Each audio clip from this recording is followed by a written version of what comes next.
अस्सलाम वालेकुम नाज़रीन, मैं हूँ सलवा हसनैन। आप देख रहे हैं सूर्या न्यूज़। आइए नजर डालते हैं आज की अहम खबरों पर।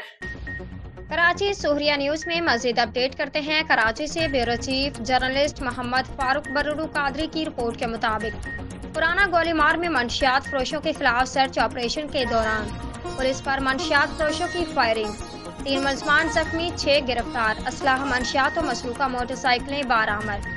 एसएसपी केमाड़ी ने कहा है कि जिला केमाड़ी पुलिस का पुराना गोलीमार में grand search and combing operation, police की भारी नफरी ने इलाके को कार्डन करके घर घर तलाशी ली। कैप्टन फैजान अली ने कहा है कि दौरान ऑपरेशन मंशियात फरोशों के ठिकानों को मसमार नजर आतिश भी किया गया। दौरान ऑपरेशन मंशियात फरोश गैंगवार के कारिंदों ने पुलिस पर फायरिंग करके हसार तोड़ने की कोशिश की।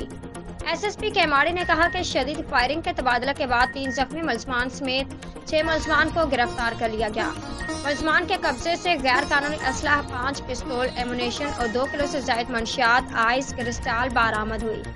कैप्टन फैजान अली ने कहा है कि मुलजमान के कब्जे से 8 अदद चोरी और छीनी की मोटरसाइकिलें भी बरामद हुई।